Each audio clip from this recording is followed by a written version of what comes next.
Seguimos en esta revista deportiva y como decíamos en el inicio del programa, nosotros este año queremos renovar ese cariño que usted le ha cogido a este espacio, trayendo ese contenido que nos educa, ese contenido que nos informa, ese contenido que es entretenido e interesante para usted. En el caso de nuestro invitado, bueno, pues reúne todas estas condiciones, yo diría que un poco más, porque tenemos en el estudio a un doctor en ciencias del deporte. ¿Existe esa profesión? Bueno, pues que lo diga él. Profesor Richard Almaguer López, gracias por estar con nosotros en esta revista deportiva. Decían al principio que Jacobo Boquete recomendó conocerlo y me ha sorprendido muchísimo sus conocimientos. Bienvenido a la revista, ¿cómo está? Bien, gracias a Dios. Qué bueno. Primero, ante todo, felicitarlos por el nuevo año y desearles los mayores éxitos en la vida profesional, familiar, en todo. Muchas gracias. Igualmente queremos felicitarle y agradecer que usted esté en nuestro país. Empecemos por su profesión, ciencias del deporte. ¿Dónde se estudia la ciencia del deporte? ¿Cómo usted se gradúa de esta profesión?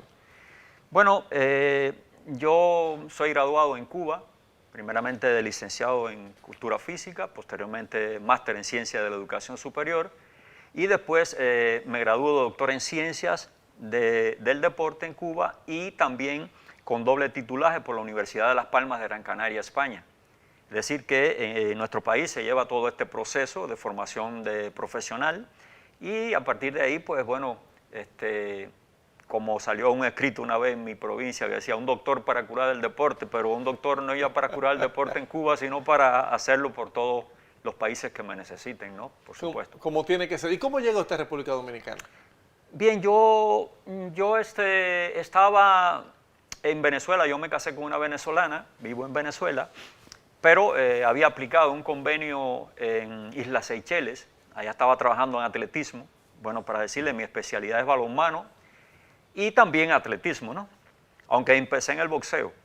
Pero al irme a Islas Seychelles también apliqué un convenio aquí en República Dominicana para formación de docentes de alto nivel y bueno, pues en el año 2019 llegué aquí a República Dominicana y aquí estamos. Usted está vinculado al Instituto de Formación Docente Salomé Ureña. Esto, ¿cómo usted llega? ¿Cómo es ese acuerdo que lo trae hasta ahí? ¿Es un acuerdo personal? ¿Usted es que hace la aplicación, la solicitud de manera personal? Sí, se había hecho una convocatoria de docentes por la universidad y bueno, esto lo había hecho el país, ¿no? Anteriormente y la universidad pues me abrió las puertas y bueno, pues aquí estoy. Es decir que apliqué como docente para balonmano específicamente inicialmente, pero bueno, ya después empecé a trabajar en muchas asignaturas para axiología motriz, educación motriz, balonmano, atletismo, entrenamiento deportivo, educación física, es decir, un sinnúmero de materias. ¿Todo vinculado siempre a educación física y deporte? Todo vinculado a la educación física y al deporte. Y cuando hablamos de un profesor o una persona egresada como usted de ciencias del deporte, ¿a qué se refiere esto? Porque es que suena como tan científico que en nuestro país la gente le dice deporte a todo. La gente le dice a la educación física de los liceos y los colegios, y ya el profesor Moqueta ha hablado varias veces de eso aquí, deporte, cuando realmente son cosas diferentes, la educación física y el deporte en sí. Bueno, claro, hay una gran diferencia entre la educación física y el deporte. En términos praxeológicos, habría que conocer, ¿no?, específicamente a qué se dedica la educación física. Y en realidad, pues, vamos a decir que la educación física no tiene una ciencia en particular que la fundamente, sino que se están haciendo diferentes estudios, como es el caso de la praxeología motriz, que es una ciencia que pretende instalarse como la ciencia de las praxis físicas, pero ya no recoge solamente la educación física, sino recoge también las prácticas deportivas, expresión corporal, las prácticas en la naturaleza, hasta los ejercicios yogas. ¿Por qué? Porque estudia los movimientos aparentes, intencionados y conscientes que realiza el hombre y también los no aparentes, pero que son intencionados y conscientes. Digamos, los que son intencionados y conscientes, como chutar, golpear, bolear, es decir, todo lo que está implícito en las acciones motrices que están en las diferentes disciplinas deportivas. Y los no aparentes que, por ejemplo, como prestar atención a los ejercicios respiratorios y los ejercicios yoga. Es decir, que estudia toda la gama que está alrededor de la actividad física y el deporte. La educación física, si bien no es deporte, porque verdaderamente no es deporte, es una gran base para la vida. Es decir, ya sea para la formación de la psicomotricidad y la sociomotricidad en los niños y niñas. Yo tengo una hermana psicóloga que un día me dijo cuando nació uno de mis hijos que debemos tener pendiente hasta la manera en que se debe gatear. Y yo decía, pero tú estás exagerando. Y dice, no permitas que camine antes de gatear por el tema motriz. ¿Desde qué edad se estudia esto con un ser humano? Bueno, si vamos a los estudios, uno tiene que ir más allá del propio nacimiento, tiene que ir antes del nacimiento. Por ejemplo, hay muchos planes con mujeres embarazadas también, para la preparación de estas mujeres embarazadas para que tengan un mejor parto. Ya desde ahí va formándose el niño en el vientre de la madre y además que viene muy bien esa actividad física para que tenga un parto mucho mejor. Pero la psicomotricidad se trabaja prácticamente desde el nacimiento, desde los movimientos que son arcaicos hasta los movimientos que hoy en día tenemos nosotros como los seres humanos, ¿no? En la psicomotricidad hay muchos aspectos que trabajar. Desde el punto de vista psicomotriz estamos llamando relación cuerpo-mente, es decir, esa es la psicomotricidad en sí, pero es todo, desde los movimientos más finos hasta los más gruesos, es decir, hasta llegar a las habilidades gruesas y luego a las habilidades específicas, digamos, a una práctica deportiva. Por eso la educación física, si bien no es deporte, pero es una base para el deporte, querramos o no. Es decir, que hay que considerarlo. Por eso que los currículos escolares tienen las actividades deportivas también. Porque en este aspecto lo que hay que considerar que el hecho de estar una disciplina deportiva, estar en un currículo, significa que vamos a trabajar con habilidades deportivas que van a incidir o el desarrollo de esas habilidades que tiene que tener una persona. Hay un detalle que le quería decir, hay una frase de un escritor que dice que como usted sea cuando niño en el juego, así será cuando grande en el trabajo. Es decir, que me hace sentido. Por ejemplo, yo aprendí a trabajar en equipo en una cancha de baloncesto, jugando en equipo de baloncesto y viendo que cada uno tiene un rol que desempeñar como equipo para lograr un objetivo. Pero en el caso tuyo, usted tiene un proyecto que a mí me llamó mucho la atención y fue cuando lo vi recomendado por el profesor Jacobo Moquete, que dije, usted tiene que venir al programa a decirnos. Vámonos desde cero, porque por lo que veo usted es fluido de lenguaje profundo y nosotros tenemos un público llano que necesitaría que usted en lenguaje llano nos explique de qué se trata este proyecto y cómo puede ayudar a la nación República Dominicana. Bueno, este es un proyecto de identificar potencialidades deportivas latentes. Cuando hablamos de una potencialidad deportiva latente, estamos hablando de aquellas personas que están influenciados por dos factores importantes, factores endógenos y exógenos, es decir, factores que van intrínsecos con la persona, es decir, en lo físico, desarrollo antropométrico, desarrollo de capacidades que están prácticamente, que vienen con el individuo, porque vienen con el individuo de acuerdo al tipo de fibra que tenga muscular la persona, si fibras rojas o fibras blancas, es decir, fibras rápidas y fibras lentas para deportes de resistencia. Entonces, este trabajo coincide en buscar esas potencialidades, pero al mismo tiempo ver qué influye en estas potencialidades, es decir, los aspectos exógenos, externos, ya sea aspectos económicos, las biodinámicas psicosociales, es decir, todo lo que está alrededor del individuo que puede desarrollarlo. Por ejemplo, nosotros tenemos diferencias en el estudio entre niños de campo, niños de ciudad, de personas que son de matrimonios donde son muy numerosos, por ejemplo, incidencias de lo que se practica en una zona determinada. A veces nosotros queremos llevar un deporte, digamos, acuático a un lugar donde verdaderamente nunca ha habido o existido una piscina, o digamos, ¿cómo podríamos hacer para nosotros llevar un deporte donde el béisbol es algo que está arraigado en esa población? Entonces, en ese sentido, todos estos elementos, todos estos factores lo valoramos para luego empezar un proceso que es de iniciación deportiva. porque no se puede hablar de un talento en bruto, puede ser un talento que tenga determinadas capacidades físicas y puede ser eso un talento físico, pero luego hay que llevarlo al deporte, es decir, que tome el niño o la niña contacto con el deporte, con uno o varios deportes, porque es un error querer, digamos, desde inicio desarrollar un atleta cuando no conocemos su aspecto psicológico, es decir, lo que él quisiera practicar. Entonces, debe hacer contacto con varios deportes. Entonces, ahí en ese contacto, pues entonces vamos a definir cuál es la disciplina que sería conveniente desarrollar en él. O sea, que es un error decirle a un muchachito, tú vas a ser pelotero, sin saber si puede ser mejor futbolista. Es un error y yo he cometido esos errores. Déjeme decirle que el mejor pívot del balonmano, de la historia del balonmano, fue atleta mío. Por cierto, que vino y entrenó la selección nacional de Dominicana de balonmano. Se llama Rolando Unio Fonseca.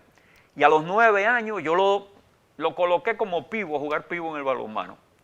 Y bueno, llegó a ser el mejor pívot de la historia del balonmano, pero eso me hubiese fallado, porque después en la práctica las cosas no se dan así. Muchos salieron de ahí y fueron boxeadores. Entonces, hay que tener en cuenta eso, que tomen varios contactos con diferentes disciplinas deportivas. En este caso, su proyecto, ¿cómo se está llevando? Si ya lo ha presentado, ¿quién lo está recibiendo? ¿Cómo se maneja eso? Bueno, déjeme decirle, yo vengo trabajando. ¿Qué pasó? En el año 2021 el presidente hizo un llamado a un proyecto que se llama Indómita. Eso fue el día 6 de diciembre del 2021. Y me llamó mucho la atención, pero ya yo venía trabajando en eso. Yo trabajé en Cuba. En Cuba trabajé en la provincia de Granma. Hoy en día esa provincia, la gran cantidad de los atletas que están en las selecciones nacionales salen de este proyecto. Trabajé en Venezuela, donde en Venezuela atendía las unidades educativas de talento deportivo. Y por cierto, que hice un proyecto nacional de talento deportivo, una escuela nacional. Y en Islas Seychelles hice ese mismo proyecto. Se trata de medir pruebas físicas y pruebas antropométricas en las escuelas, donde va a haber una participación de una convocatoria libre para que participen todos los niños, tienen las posibilidades de entrar en el proyecto. Y entonces, una vez que se apliquen, son 6 pruebas, seis pruebas que tienen prueba de fuerza, prueba de resistencia y prueba de rapidez y prueba de talla y peso. Son pruebas muy elementales y luego que se aplican esas pruebas en las escuelas, pues se sacan percentiles. Entonces ahí usted va a definir específicamente dónde están los diferentes potenciales, las potencialidades deportivas latentes, como les dije, ¿no?, al inicio. Entonces ahí vamos a hacer una búsqueda.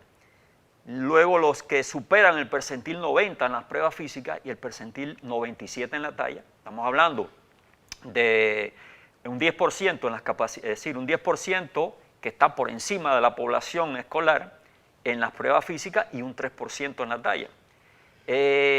Tallas que están, ¿cómo se llama?, en el ámbito de tallas internacionales, es decir, para que usted pueda trabajar a futuro con niños que si, por ejemplo, es el baloncesto o voleibol, deportes que requieren de talla, aunque hoy en día todos los deportes requieren talla, eso es evidente, pues entonces usted se ponga a la altura de los equipos internacionales, porque imagínese usted, hoy si usted ve los equipos de voleibol o equipos de baloncesto andan de 1,98 en adelante, 1,95, se topa un jugador pequeño, es muy raro que se lo tope, ¿verdad? 1,98 metros de altura, usted dice. Sí, sí. Esos son 6 pies, 7 pulgadas Exactamente.